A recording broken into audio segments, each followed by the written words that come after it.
The government of Cameroon would spend 4 billion francs CFA to clear off wrecked vessels from the Douala seaport in the littoral region of Cameroon. The announcement was made by Cameroon's Minister of Transport, Masena Ngalebebe Jean Ernest, that was in the city of Douala today. Also in this edition of the news, dialogue has to take place, but it must not be biased as far as the current socio-political crisis in the two Anglophone regions of Cameroon is concerned. In this edition of the news, we get the reaction of a former member of parliament of the Social Democratic Front who was speaking to the Bilingualism Commission in the northwest region of Cameroon. Also ahead, we talk about a missing child in Bafoussam that has so far been found by the parents. Those are headlines. We shall be right back with the details. Stay with us.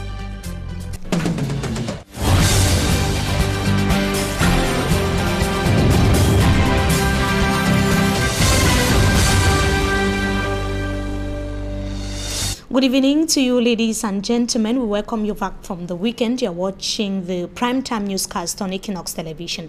4 billion francs CFA is going to be used to clear off wrecked ships from the Douala seaport. That was an announcement made today by Cameroon's Minister of Transport, Masena Ngalebebe Jean, as he was launching the project, which would see 25 ships cleared in the first 9 months of as far as the project is concerned. Our reporter Manjikan Gabriel tells us more in this report. Wrecked ships that have been abandoned for several months will soon be taken off the Douala seaport. That was the main mission of the Minister of Transport, Jean-Ernest Masena Ngalebebe, to Douala on Monday. The launching of the project that is expected to clear all ships from the seaport will cost Cameroon government 4 billion francs CFA, but it's going to be advantageous. After this project, there's going to be a real added value. I can name on exploitation, on the environmental area, and security area.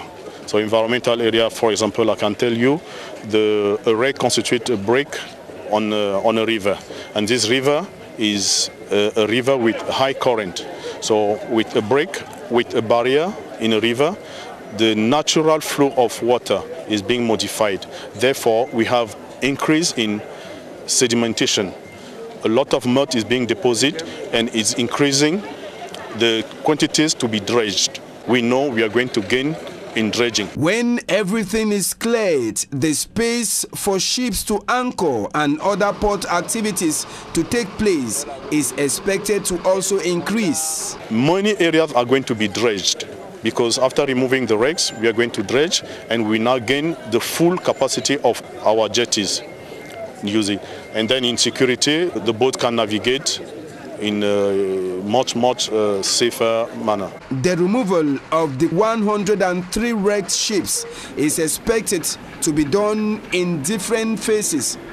The first phase, that is expected to last for 9 months, will see the removal of 25 ships. The exercise launched Monday by the Transport Minister is coming 34 years after a similar activity was launched. An Italian firm will be charged in the removal of the wrecked ships.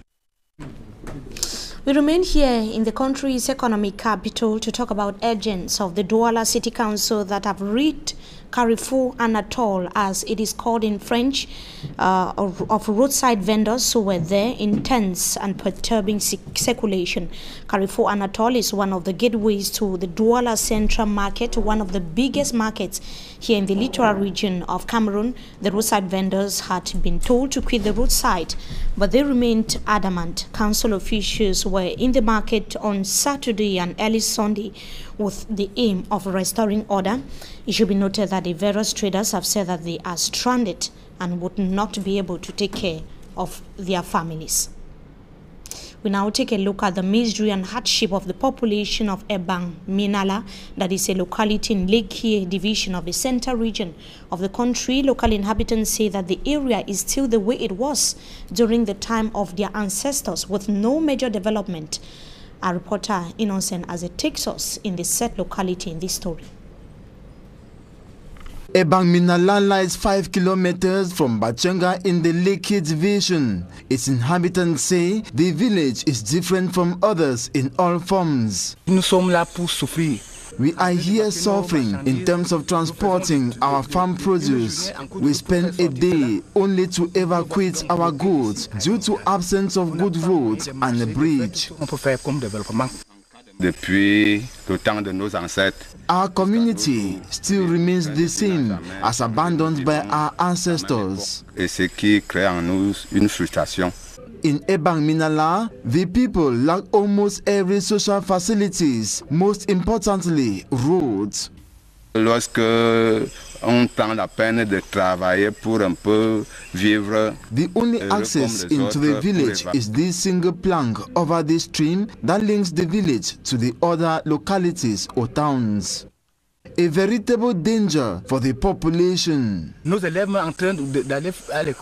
Our children fall from the bridge into the stream on daily basis on their way to and from school. At times, some die. 2 children have already lost their lives here as a result of crossing over the bridge. Lack of potable water is also an issue. The boreholes are now dry and the water pumps only pump out air. Potable water becomes a luxury good to the population. The water pumps are 2 in total and have existed for 15 years now. They are now aged to serve us. We are obliged to drink water from unreliable sources, resulting to ill health. No health center is also available to take care of those who fall sick. One of our brothers died due to lack of a hospital and good roads to transport him to a far-off medical center. Ebang Minala is equally a hiding ground for criminals due to its high underdevelopment state. Most of the hoodlums operate in urban areas and run back to hide into these bushes. Tous ces bandits-là, avant que de pouvoir opérer, ils se replient tactiquement dans les zones périphériques. Ebang Minala residents humbly implore the head of state Paul Biya to look down upon them with compassion. We now bring to you the story of a 3.5-year-old boy in Bafoussam West region of Cameroon that was kidnapped by his own uncle. The uncle took the child and demanded for ransom from the child's father, but he alerted security forces who took the matter at hand and investigated, apprehending the uncle of the little boy. Let's have the details with Franklin Mwabe.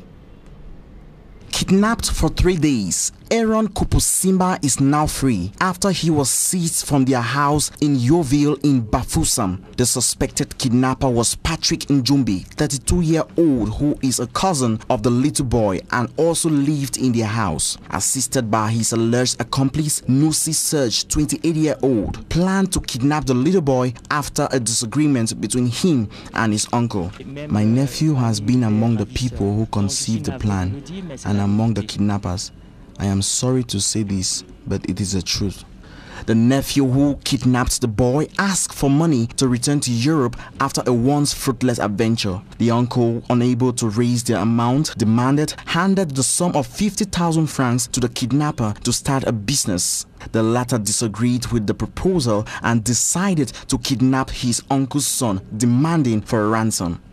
They called me and said that I have to pay a sum of 3 million francs CFA in 3 days, because on the 4th day they would increase the ransom to 4 million and they will continue to increase it until I pay. The uncle decided to alert the forces of law and order, and the kidnappers were apprehended while the child was recovered safe and sound. The population are not helping us in such a case. As soon as the money is demanded, run to the forces of law and order. Do not give the ransom and you will see the result. This is a case today. The 3.5-year-old child is now free while his 2 kidnappers are in jail awaiting trial.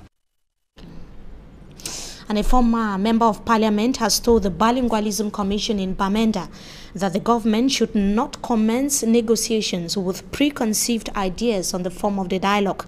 Honorable Paulinus Jua said that Sisiku Ayuktabe, other Anglophone leaders arrested in neighboring Nigeria, and those jailed as a result of the current socio-political crisis in the two Anglophone regions of the country must be released before dialogue begins. The Bilingualism Commission has concluded the Listen to the People mission in the northwest region of Cameroon. Details in this report.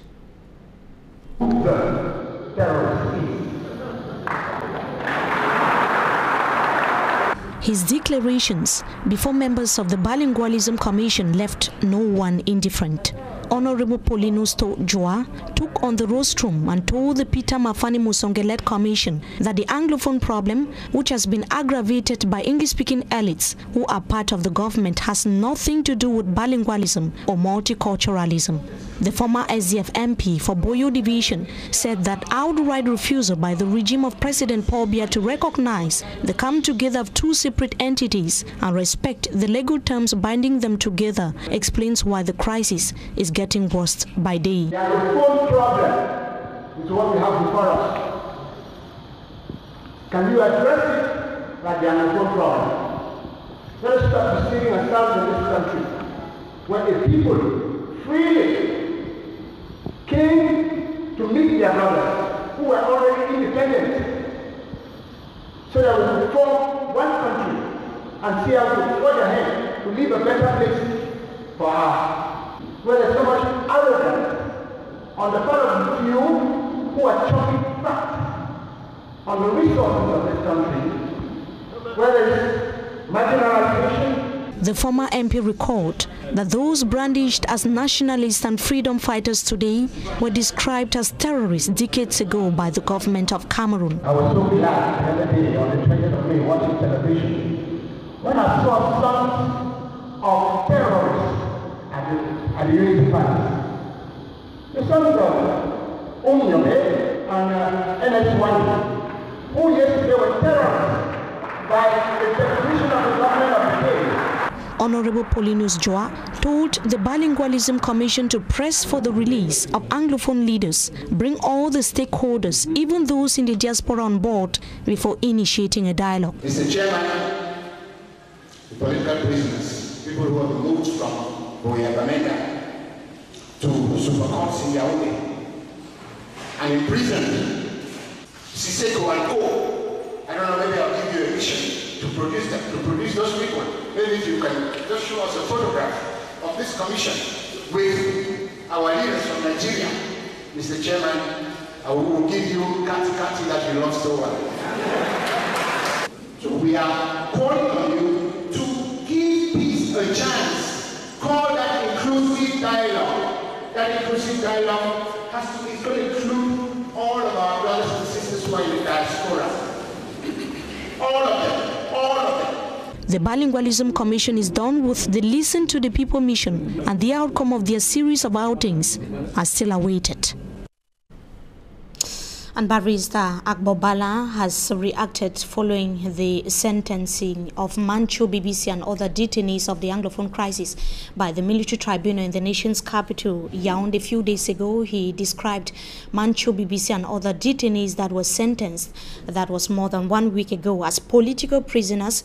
The founder of the Center for Human Rights and Democracy in Africa has said that the verdict that was handed down by the military tribunal in Cameroon was unjust.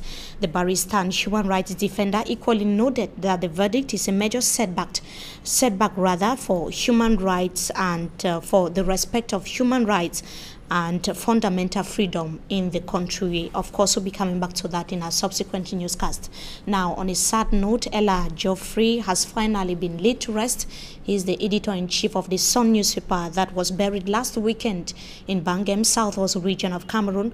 Colleagues, relatives and sympathizers were present to pay him their last respect.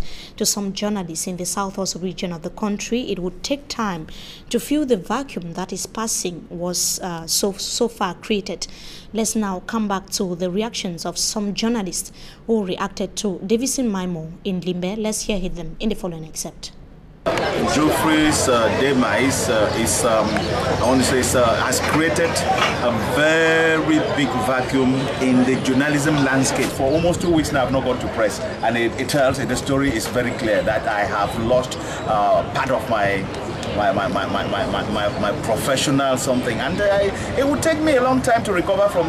We loved him, but God loves him most, and we can only but say the soul should rest in perfect peace. Geoffrey played his role well. If God gave him a short role, then he has accomplished it, and I wish him a safe trip to meet the Creator. Geoffrey moved in this profession as if he knew it was going to end quickly. Because I got Geoffrey connected to the Sun through, and I knew him as a mayor person. Within a very short time, he became a journalist and an editor. So it was like he had a target, which we didn't know. We can only say that God's will is done. He was a jolly good fellow. To me, he was a nice man. He was easygoing, very intelligent. He was easygoing, respectful, and very intelligent. The presence of his collaborators is testimony enough that he had a very cordial relationship with peers of both the audiovisual and the written press which he belonged to. And so we say, may his soul rest in peace. It is really sad. His departure has created a big vacuum that it will take long for us to have somebody to replace him. I think we are mourning somebody who gave his all.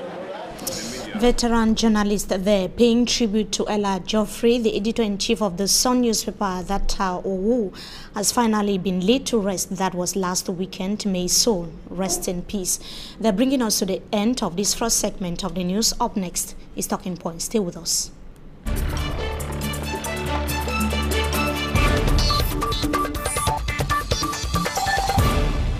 Tonight, we are going to be having as guest the former mayor of the Douala 4 subdivision, Mr. John Danley Kumaze. Good evening to you. Thank you so much for joining us tonight on Talking Point. Good evening, Mimi. Good evening to you, televiewers of Equinox TV. You are not just former mayor of the Douala 4 subdivision, you are equally the national organizing secretary of the Social Democratic Front Party. Once again, good evening to you. Thank you, Isaac.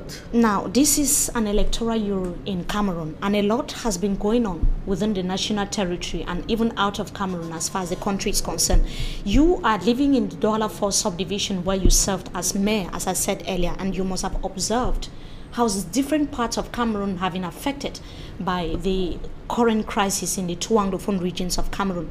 What is the situation in Bonaberi where you live?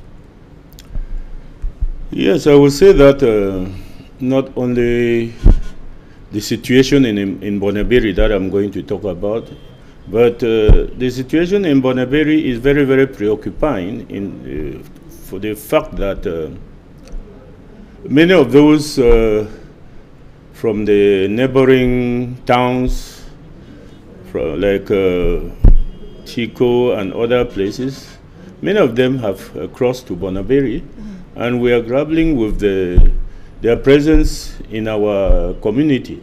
So I think it's not only in Bonaberi that they are also in the Mungo. I think as National Organizing Secretary, I was last week in Banga to see for myself those who have crossed through the ferry in UK and have crossed through Ediki, a railway, to be in the camps, in the CDC rubber camps in the Mbanga area. They are living in very precarious conditions at the verandas of friends, or even at the verandas of those that they don't even know. So it's a very, very preoccupying situation for these people. Like you said, it's preoccupying. Other parts of Cameroon have been affected, like the west region of Cameroon as well.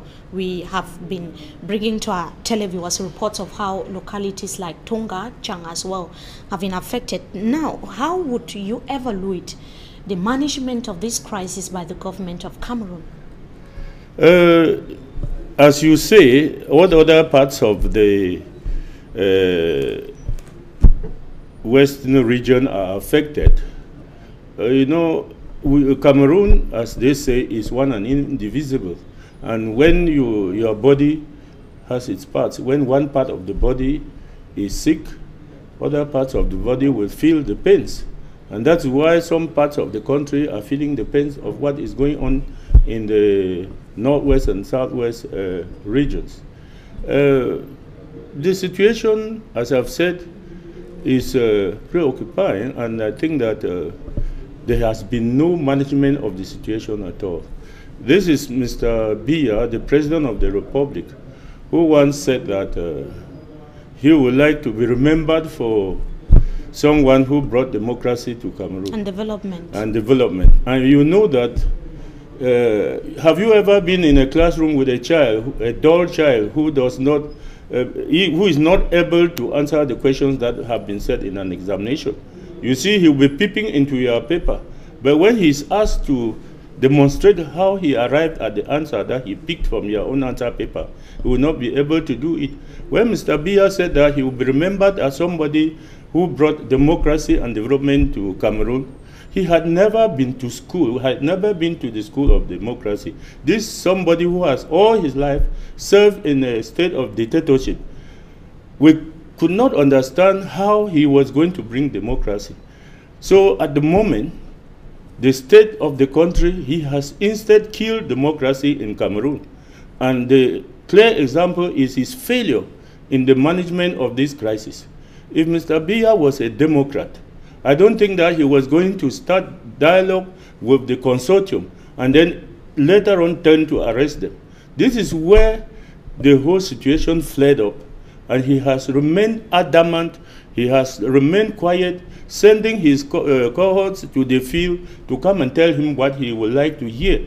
So, in our opinion, in the Social Democratic Front, our national chairman has written to him 4 times. Several times. The last letter he wrote was the letter he published during the convention of the party in February 2018. And this is a head of state who is supposed to manage the country with the other actors. The political parties are actors in the management of anything in this country. But he has never invited, even when the national chairman of the SDF made himself available, that he would be able to help him in the management of this crisis. He has never, ever even replied to any of his letters. Even when he went to the presidency for the reception of the Cameroon national team that won the cup in Gabon, and held his hand for some few minutes and told him, Mr. Biya, can you do something? Step in and do something? Otherwise, the situation will slip out of your hands. He looked at him and has done nothing. So there has been no management of. They have left the crisis to flare up, and now it's a full-fledged civil war. Talking about the management of the crisis, the government says that the Bilingualism Commission has been created. You've earlier talked about delegations that have been dispatched to these regions to talk to the people. One of such delegation is that of the Bilingualism Commission that was created more than 1 year ago by the President of the Republic. We saw how a member of parliament of the Social Democratic Front Party was talking about the need for other actors, especially Anglophone Cameroonians in the diaspora, and even those that have been brandished as terrorists, to be part of the dialogue table. Why is it important for them to be part of dialogue? You know, the history of this country shall never be written without going back to the terms of reunification.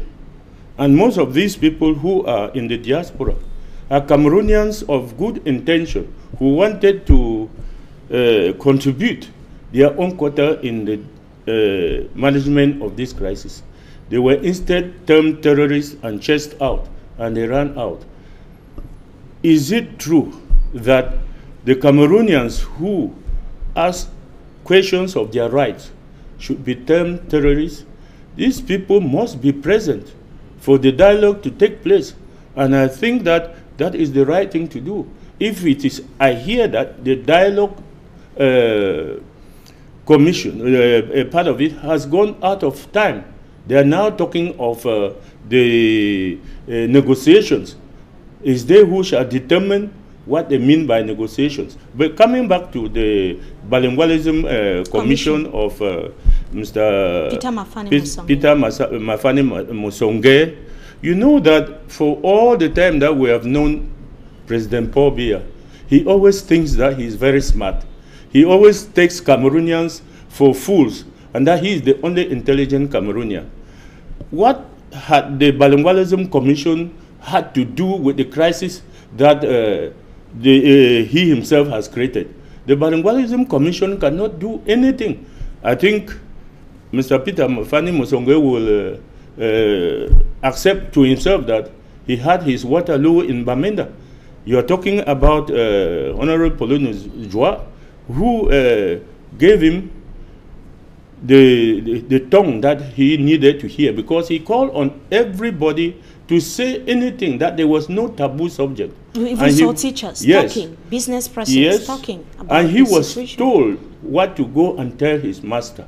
So the Bilingualism Commission can never be a solution to this crisis. And I will even say here that if at all any dialogue is to take place, let them not just pretend that they can be part of it. They can come like Peter Mafani Musonge. We know him, former Prime Minister of this country, and we thought that we could respect him, but he has kept himself in a place as if a lion has been caged. Do you think his hands are tied?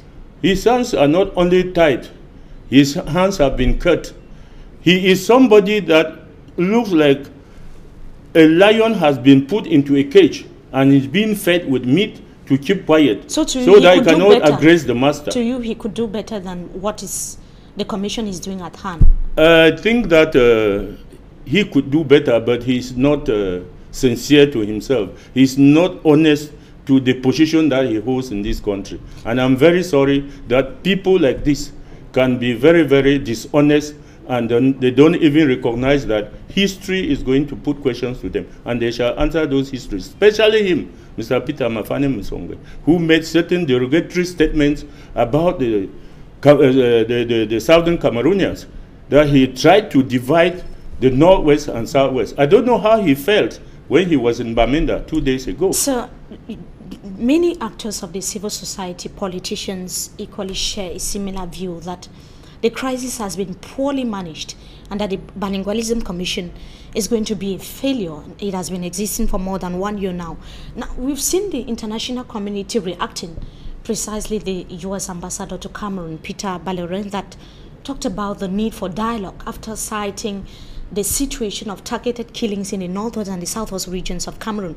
Do you think that the international community should play a role of a mediator as far as this crisis is concerned? Mimi, I was very, very surprised that after the declaration of the U.S. ambassador, Cameroonians of the CPDM should rise to condemn what he said.